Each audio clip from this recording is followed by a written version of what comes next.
आम्ही मुंबईवरनं उडालो त्यावेळी आम्हाला विमानाच्या खिडकीतनं एक मोठा समुद्र दिसत होता, पण या ठिकाणी आल्यानंतर त्याही पेक्षा मोठा भाविकांचा समुद्र आम्हाला पाहायला मिळतोय। हरिनामाची आणि सद्गुरू योगीराज गंगागिरी महाराजांची आणि सद्गुरू रामगिरी महाराजांची किमया आहे की इतक्या मोठ्या प्रमाणात आपण सर्व लोक हरिनाम सप्ताहाच्या निमित्ताने या ठिकाणी आलात। आपल्या भारताची संस्कृती आणि सभ्यता ही जगातली सर्वात जुनी संस्कृती आणि सभ्यता आहे आणि आता तर जगाच्या उत्खननाने हे मान्य केलं आहे की ज्यावेळी युरोप, अमेरिका वगैरे सारखे देशही अस्तित्वात नव्हते, ज्यावेळी तिथल्या लोकांना संस्कृती, संस्कार, विचार, भाषा काय आहे हे माहिती नव्हतं, त्याही वेळी या देशामध्ये पूर्णपणे विकसित संस्कृती होती आणि त्याही काळामध्ये खऱ्या अर्थानं आमचा सनातन विचार हा लोकांना संस्कार देत होता, तीच भाविकता होती, तोच हरिनामाचा पाठ होता आणि त्या माध्यमातनं सातत्याने आमची संस्कृती, आमची सभ्यता आणि आमचा वारसा हा अखंड चालत होता। आज आपण बघा, जगाच्या इतिहासावर अनेक देशांमध्ये अनेक आक्रमणे झाली आणि त्या प्रत्येक देशाचा इतिहास बदलला। आक्रमणामुळे विचार बदलले, धर्म बदलला, संस्कृती बदलली, पण आपल्या भारतामध्ये मात्र ते परिवर्तन होऊ शकलं नाही। हजारो वर्ष आक्रांत्यांनी आक्रमण केलं, पण त्या आक्रमणामुळे आमच्यावर त्याचा कुठलाही परिणाम झाला नाही। याचं कारण आमची जी वारकरी परंपरा होती, आमची जी हरिनामाची परंपरा होती, आमची जी सनातनाची परंपरा होती, हिंदू धर्माची जी परंपरा होती, या परंपरेमुळे कितीही कोणी आघात केला तरी देखील आम्ही आमचा विचार बदलला नाही, आमचा संस्कार बदलला नाही, आमचा मार्ग बदलला नाही, आमचा देश बदलला नाही। आणि म्हणूनच आक्रमणामुळे कदाचित ते किल्ले जिंकू शकले, आमची मंदिरं तोडू शकले, पण आमच्या मनामध्ये ईश्वराचं जे स्थान होतं ते मात्र ते बदलू शकले नाहीत। आणि याचं एकमेव कारण होतं या भारतातली गुरु परंपरा। सद्गुरूंनी जो विचार दिला, सप्ताहाने समाजाचं जे अभिसरण केलं, त्यामुळे आम्हाला मानसिकरित्या कोणी गुलाम करू शकलं नाही।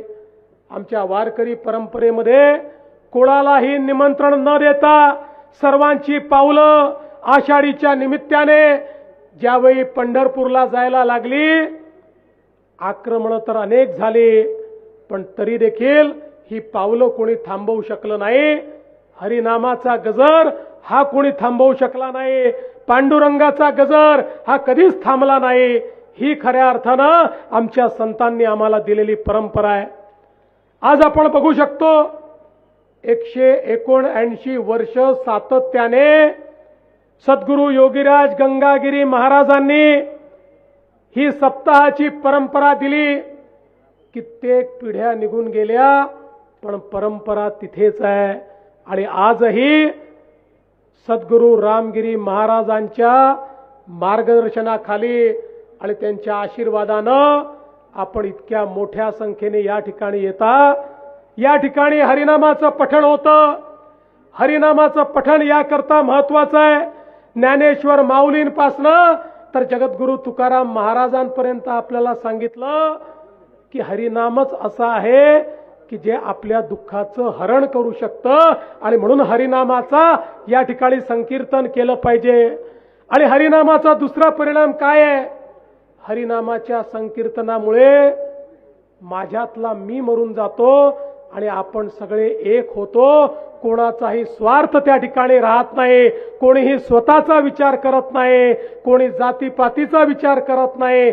सगळे एक होतात, सगळे एकमेकांमध्ये विठ्ठल पाहतात, सगळे एकमेकांमध्ये हरीचा वास त्या ठिकाणी पाहतात. आणि म्हणून आजच्या जगामध्ये हरिनामाच्या संकीर्तनापेक्षा दुसरा कुठलाही मोठा उपाय नाही की ज्यातनं आपलं जीवन यशस्वी होऊ शकतं. आणि म्हणूनच मी खऱ्या अर्थानं परमपूजनीय रामगिरी महाराजांचे आभार मानतो की त्यांनी एवढा मोठा संप्रदाय या ठिकाणी उभा केला की जो संप्रदाय या ठिकाणी आमच्या भारताची, महाराष्ट्राची सज्जन शक्ती म्हणून या ठिकाणी काम करतो आहे, जो या ठिकाणी हरिभक्तीचं काम करत असताना आमच्यातलं अध्यात्म जीवित ठेवतोय, आमचे संस्कार जीवित ठेवतोय आणि पुढच्या पिढीमध्ये त्या संस्काराचं रोपण करण्याचं काम चाललंय. मला अतिशय आनंद आहे. मागच्या काळामध्ये आपल्या सरकारने निर्णय घेतला होता, सरला बेटावर ज्या ठिकाणी खऱ्या अर्थानं अध्यात्माचा त्या ठिकाणी वास आहे, ज्या ठिकाणून विचाराची प्रेरणा आपल्या सगळ्यांना भेटते, त्या सरला बेटावर वेगवेगळ्या प्रकारे विकास करण्याचा आराखडा आपण तयार केला. त्याचं काम देखील सुरू केलं. तिथला अतिशय चांगला हॉल झाला. रस्त्यांची कामं आता त्या ठिकाणी मोठ्या प्रमाणात पूर संरक्षणाची कामं आपण करतो. आणि पुढच्या काळामध्ये हा संपूर्ण विकास आराखडा झाल्यानंतर अतिशय सुंदर अशा पद्धतीनं हे जे आमचं सरला बेट आहे, हे संपूर्ण महाराष्ट्रातनं येणाऱ्या भाविकांकरता एक अतिशय ऊर्जेचं केंद्र असेल. आता त्या ठिकाणी सोलरचं काम देखील आम्ही हातामध्ये घेतो आणि संपूर्ण सोलरच्या विजेच्या माध्यमातून त्या ठिकाणी व्यवस्था उभ्या करण्याचं काम आम्ही करतो आहोत.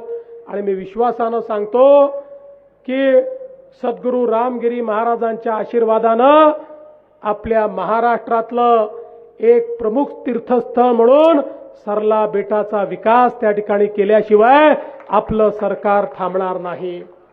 मला या निमित्ताने हे देखील सांगायचं आहे की खऱ्या अर्थानं मगाशी शिंदे साहेबांनी सांगितलंय, खरं आहे, आमच्या पाठीशी देखील आध्यात्मिक शक्ती उभी होती, सज्जन शक्ती उभी होती.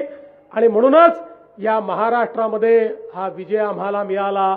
आणि म्हणून शेतकरी असतील, वारकरी असतील, शेतमजूर असतील, गरीब असतील, दलित असतील, आदिवासी असतील, अशा सगळ्यांना सोबत घेऊन या महाराष्ट्राचा कारभार करण्याचा प्रयत्न आम्ही करतोय. आणि मला सांगताना आनंद वाटतो की आमच्या शेतकऱ्यांना आम्ही जो शब्द दिला होता तो शब्द पूर्ण करत या ठिकाणी कर्जमाफीची केवळ घोषणा नाही तर कालपर्यंत 12.5 लाख शेतकऱ्यांच्या खात्यामध्ये पैसे देखील आम्ही पोहोचवले. दर 15 दिवसांनी नवीन यादी तयार करून त्यांच्या खात्यामध्ये पैसे आम्ही पोहोचवतो. 56 लाख शेतकऱ्यांना कर्जमाफी देण्याचा हा उपक्रम आता आपण सुरू केलेला आहे आणि शेतकऱ्यांच्या पाठीशी आपलं सरकार उभं आहे.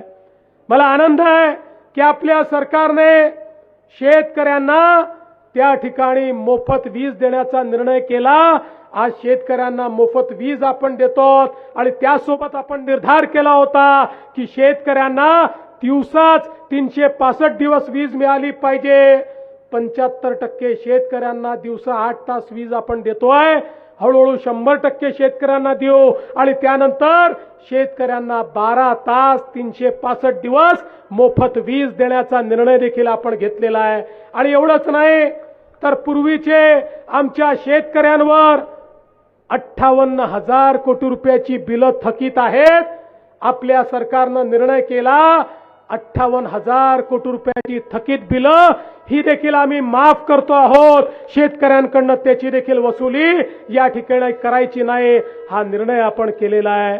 कारण आमचा बळीराजा, आमचा शेतकरी हा खऱ्या अर्थानं आमच्या केवळ ग्रामीण भागाचा नाही तर आमच्या अर्थव्यवस्थेचा कणा आहे आणि तोच खऱ्या अर्थानं अशा प्रकारच्या आमच्या हरिनामाच्या माध्यमातनं आमच्या सप्ताहाच्या माध्यमातनं आपल्या आध्यात्मिक शक्तीला जागृत ठेवतो आणि त्यामुळेच आमचे संस्कार आमच्या परंपरा या चांगल्या पद्धतीनं या ठिकाणी चाललेल्या आहेत। मी या निमित्ताने आपल्या सर्वांना आश्वस्त करतो, शिंदे साहेबांनी देखील या ठिकाणी सांगितलेलं आहे, काही लोक आमचे सद्गुरू रामगिरी महाराजांकडे ही धमक्या पाठवतात, त्यांना मी सांगून देऊ इच्छितो, अशा प्रकारे धमकी देण्याचं काम कोणी केलं तर त्याला नेस्तनाबूत करून टाकू। आम्ही केसाला देखील धक्का लागू देणार नाही, केसालाही धक्का लागू देणार नाही, लक्षात ठेवा। आणि खऱ्या अर्थानं आपल्या सगळ्यांचं पाठबळ, आपले आशीर्वाद जर आमच्या पाठीशी आहे तर मला या निमित्ताने निश्चितपणे असं वाटतं, हा जो सन्मार्ग आपण सगळ्यांनी स्वीकारलेला आहे, या सन्मार्गावरनं चालण्यापासून आपल्याला कोणीही थांबवू शकणार नाही, हा विश्वास व्यक्त करतो। आणि हा आशीर्वाद घेण्याकरता काल्याचं कीर्तन या ठिकाणी आहे आणि त्यानंतर प्रसाद आहे, तो प्रसाद ग्रहण करण्याकरता या ठिकाणी आपण सगळे लोक उपस्थित झालेलो आहोत। या आनंद सोहळ्यामध्ये आम्हालाही सहभागी करून घेतलं त्याबद्दल आपले मनापासून आभार मानतो आणि माझे 2 शब्द संपवतो। धन्यवाद। जय हिंद, जय महाराष्ट्र, रामकृष्ण हरी।